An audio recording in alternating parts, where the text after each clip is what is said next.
Hey, what's up? This is MuteMath. My name is Paul Meany. I sing and play keyboards for the band MuteMath. And currently we are on tour with 21 Pilots on the Emotional Roadshow. It's been a blast. So we're going to talk about our gear and just kind of give you a little inside look to what we got going on during our show. So I'm in keyboard world right now as we're getting set up. It's really basic and really simple. I just have a MIDI controller that I house to kind of replicate a Rhodes that I used to play, this old piano, but it's just way too heavy and it breaks all the time. So this has been a little more reliable. This is an icon. I don't even know what that is. I found it and I use it because it fits in this space that we built. I kind of got painted into a corner when we built this thing to travel and fit the dimensions of fitting on a plane. That's how we're thinking nowadays. Is what can we get on a plane and it's light enough? And this is the only MIDI controller that fit the specs. So anyway, so I'm using that off of the main stage. This is something I run my vocals through. I'm usually tweaking vocals live and just throwing effects on them. So that's a fun bit. And yeah, let me show you. Here we go. Let me show you what we do this instrumental portion of our set. And something we've been traveling around with for a while now since we started our band is something called an Atari.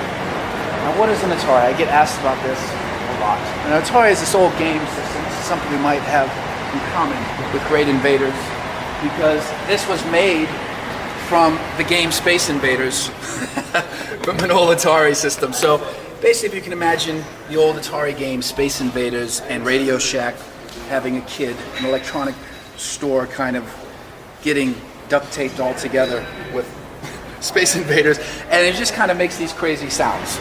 So in our instrumental song we have this thing come out. It's just real fun and we throw out in the crowd. It's kind of bulletproof. I can't believe it's actually held up. We've probably done 20, 30 tours with this thing over the years and it's still holding up. But yeah, this is a homemade instrument that we had a friend of ours out of New York help us with.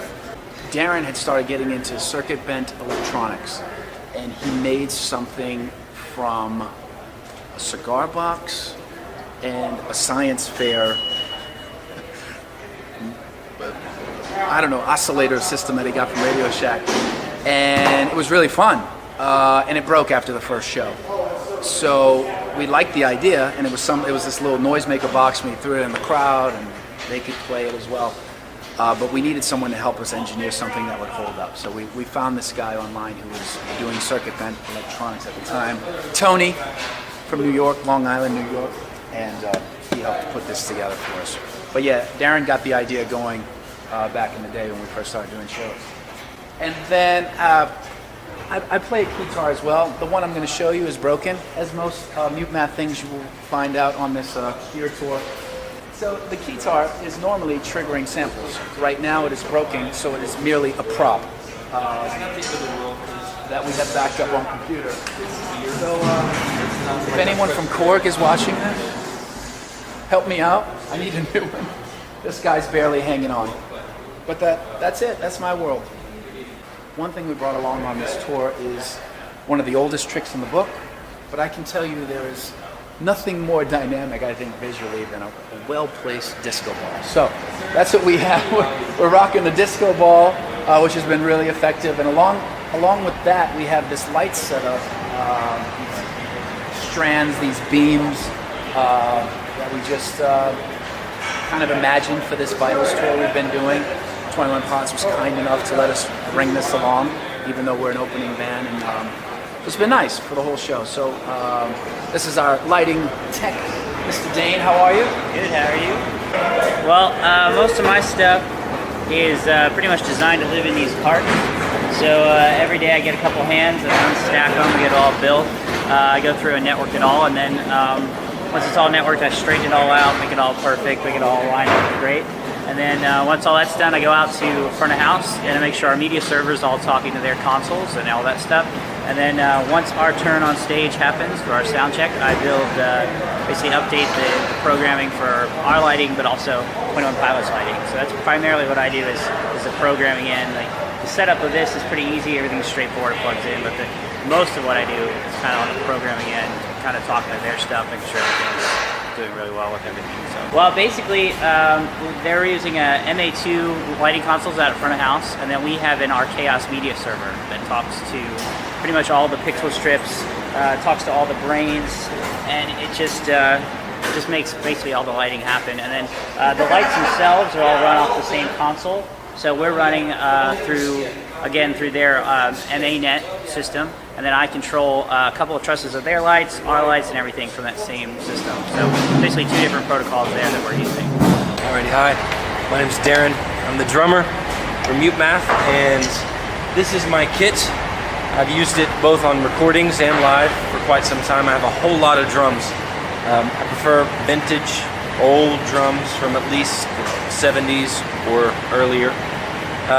My favorite piece is my 1940s WFL 15-inch snare drum that I bought out of a dude's garage back in Missouri, where I'm from, for 80 bucks.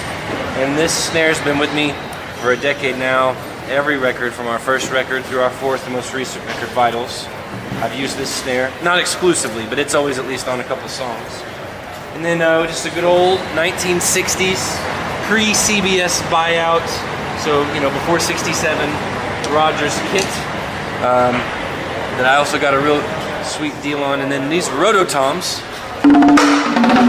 are they're a gift from my father-in-law. My wife basically married a near carbon copy of her father, who's also a drummer and goofball. And I really lucked out. Whenever we got married, he just blessed me with an attic full of drums that he had acquired over his lifetime. Istanbul cymbals are the best because they sound the best. And so 14-inch cymbal is a 22, and I only use that. People often comment about the simplicity of the kit, the fact that I don't use resident heads, and the fact that I put so much tape on them. So this is what I'm going for, a muted or very little sustain, right? And then the nice thing about taking the heads off is you can stack them all inside each other like little nesting dolls. You don't have to buy so many drum keys whenever you're just starting out. This is a cool piece right here. It's called a Cinair. The Cinair was made by Star Electronics in Dallas, Texas in the late 70s, early 80s. And this little space age looking 2-oscillator analog synth that just goes pew, pew, all that kind of stuff, all those pew, pew, pew, laser type sounds. So we got the drum gloves. This was an idea I had to try have a fun little gimmick for the show. And you probably have to put the microphone pretty close to here, because I'm coming out of the laptop speakers, so it's pretty quiet. But basically, what's happening is there's a little piezo trigger right there.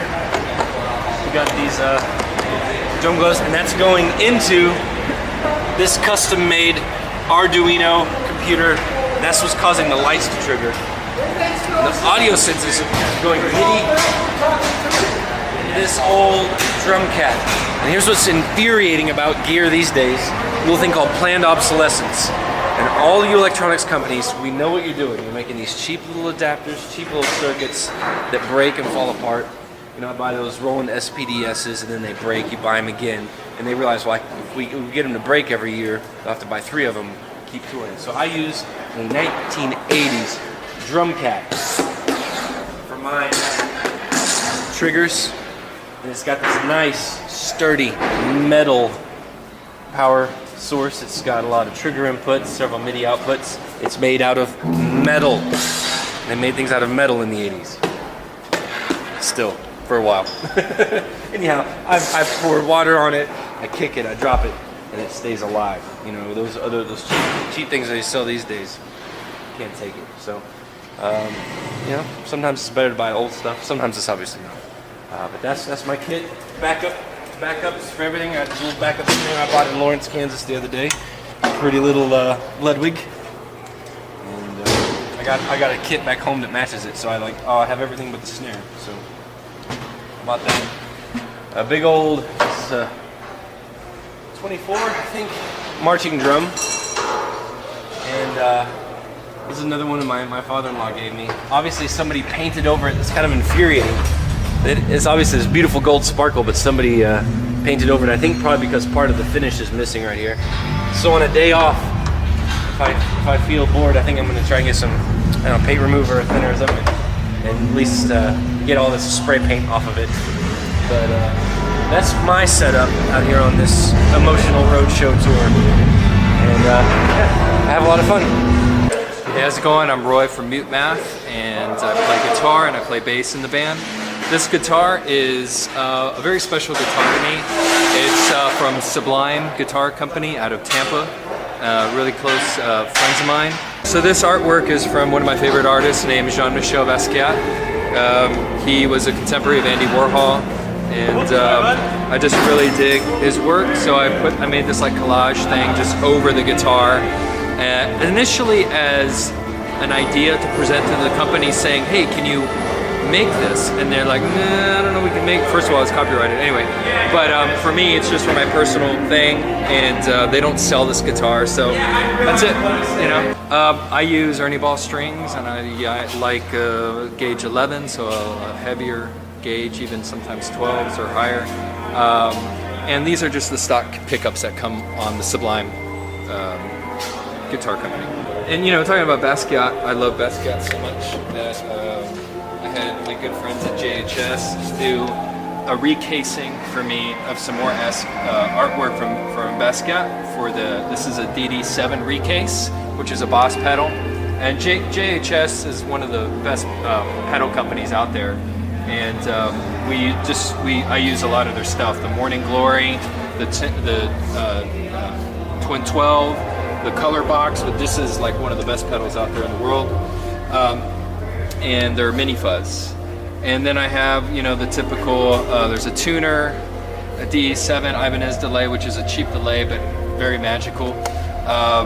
Flashback, the big one, which a lot of presets. I have different presets that I could go to, different songs in here. It also has a looper that's pretty cool. An octave pedal, and a reverb pedal, and not it's a little digital sounding, but the spring is really nice and big, so I can get big sounds like that. Oh, sorry, probably don't want that. Here, I'll do it again. I killed you. So like a big, you know, here's with it off. Here's with it on. So that long delay, and the really the best thing concerning the pedal board that I use is, well, not the best thing, but I guess the most functional thing is this switcher. And what the switcher does by one control is essentially I have 3 banks of presets, and I can choose what pedals I want to have come on. So for example, this is nothing, everything's bypassed, right? Except the reverb. The reverb's at the end. This has the delay on, which I use a lot. This one has this delay.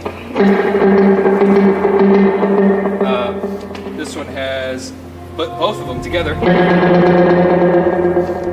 Bank 3, for example, only it's an octave. And then the next section, as you can see here, I use this for used to, the chorus. It goes then to these 2 pedals, a Twin 12 and this guy. So I'll give you an example.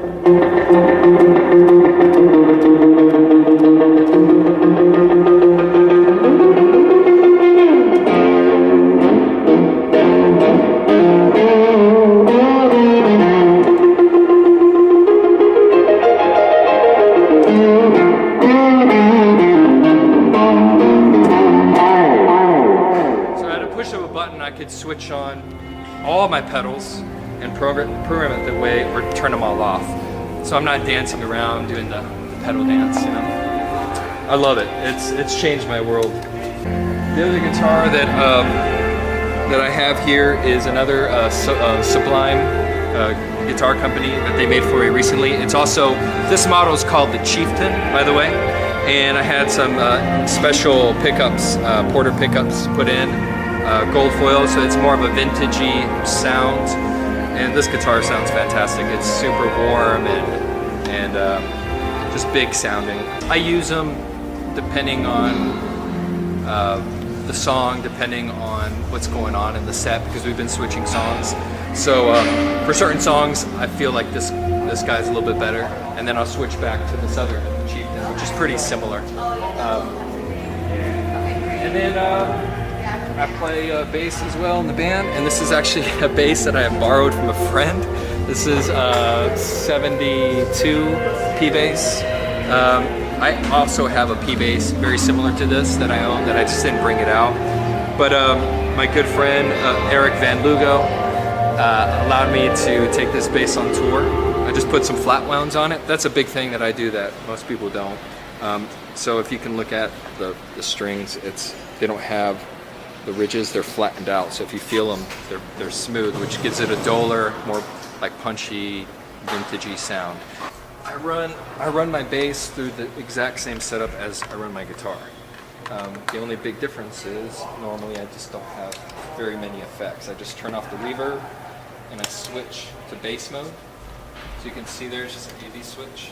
So the only pedal I use for bass is also the JHS Morning Glory. This is my go-to pedal. I mean, it's pretty much on all the time. I love this pedal. And use bass.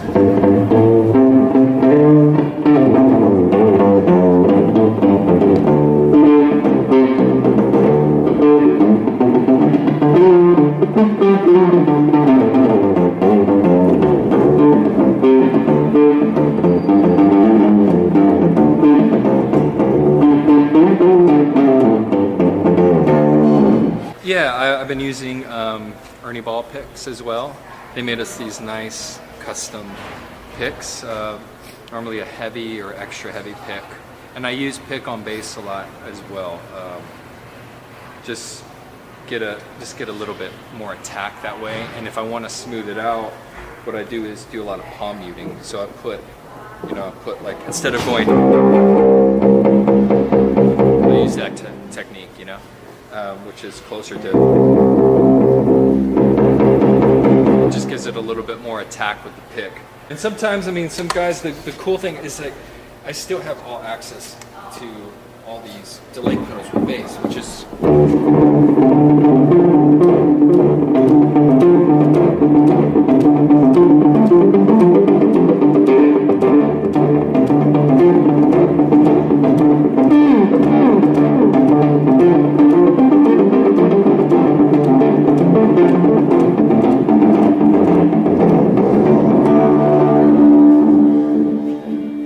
Hey guys, it's Todd from MuteMath. I'm going to take you through my station and start with my keys tower. So I've got a pedal board just for this Juno, which is a re-released JU06 by Roland, and it's modded by JHS to get an expression pedal.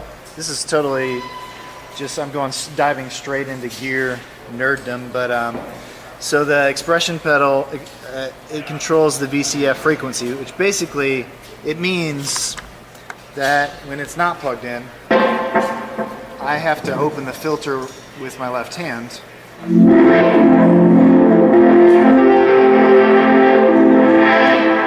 Which is fine unless I want to play chords with my left hand, and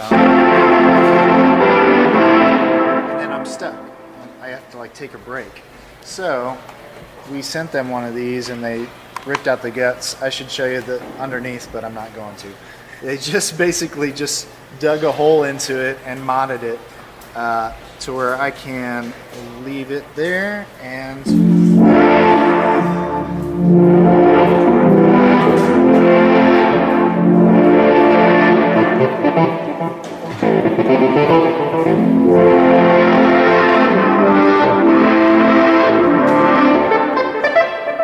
which is way more expressive than just being at one level, you know what I mean? So that's been a huge help. And I don't see a whole lot of pedals on keyboards, which I've been excited to work into the mix. So what I'm gonna do is I'm gonna turn them all off and give you a dry signal.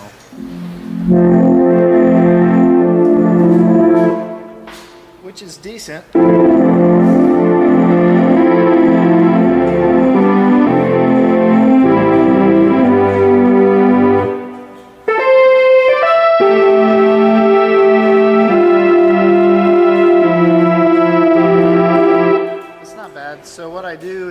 on distortion for some dirt, which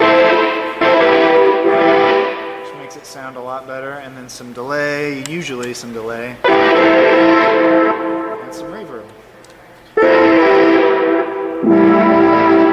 And you know, they could do that like at front of house or outboard gear, stuff like that. I mean, this kind of is outboard gear, but some keyboards have that built in, but when it's pedals, it just feels a little warmer, feels a little more analog. And I love having the dials in my face for real-time tweaking. It makes it a lot more musical. So that's been fun because we had a huge old school Juno that we love, and it passed on last tour. I think we tried to get it worked on, but it's struggling. So I was glad they re-released this because it's kind of made it an option for us again. They are all JHS pedals. Yeah, they've been really helpful in us just shaping our tones. And they have a really wide range of stuff, and they give us good deals. And I love them. I wouldn't use them if they didn't sound great. And they do hook us up sometimes, but I continue to use them because they sound awesome. So this is the Korg MS2000. I'm using this solely for synth bass, and this is just a MIDI controller that was doing the Juno. So this MS2000 I'm just doing synth bass on, and really I'm just doing like 2 patches, I think, which one is like a kind of 80s kind of synth bass that's got some punch to it.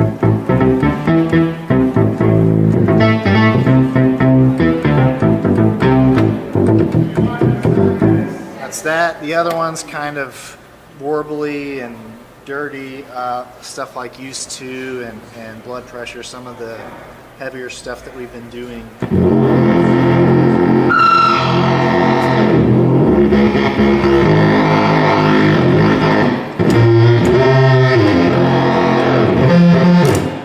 Which is that one. It's just a lot of fun to play. It's hard to make it sound bad when you get the right patch, you know. I've actually had different versions of the MS2000, different keyboards of the same one for like the past 12 years. I just love it. It's a great keyboard. Alright, this is the latest version of my pedal board. There are a lot of pedals because I'm covering 4 albums worth of stuff, but the majority of it is still JHS. But I've got a little Boss thrown in. It's hard to get by without some Boss support. The Cathedral is one of my favorite reverbs. It's got a lot of awesome presets on it. That's about it. I recased a couple pedals. This is a recase of a Boss delay. And this is a recase of an Ibanez delay, DE7, that I really like because it's warm and it kind of rolls off the high end.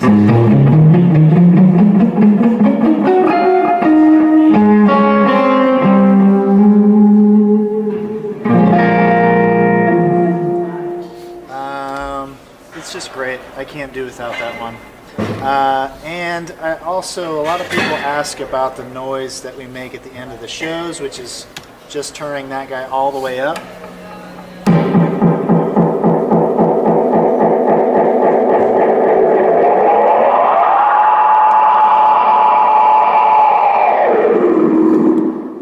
Which is basically it. That's all it takes.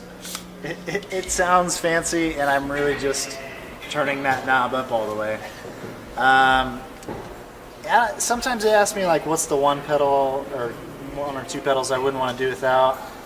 It might be the Cathedral because it's so versatile. The Morning Glory JHS distortion basically stays on as like my always overdrive. But this Cathedral, one of the reasons I love it is right here. Is I'm gonna have to stand up to do this, but yeah, that's like the whole way.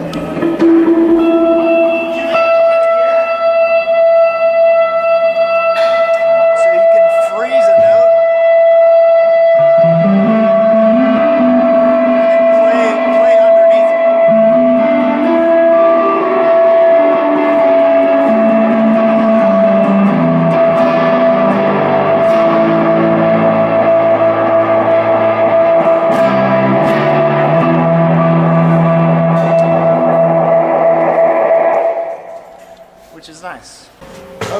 guys, so this is an old, much older than me, Silvertone.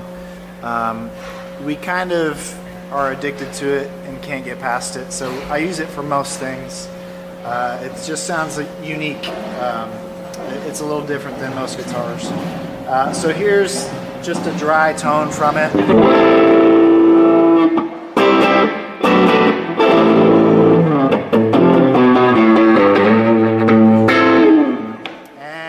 Switch to my alternate guitar for this tour, which is a Crosby.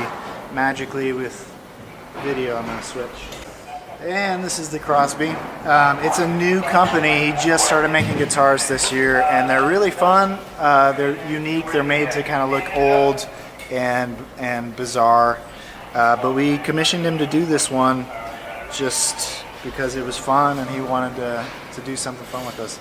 But both of these are running into this Tyler amp, which is a company out of the Northeast that sounds great. This is his version of a Princeton. I think it's called a PT-10, but it's really warm. Our old Princeton died, and he hooked us up with this, and it's been a lifesaver. Anyway, this is the robot guitar.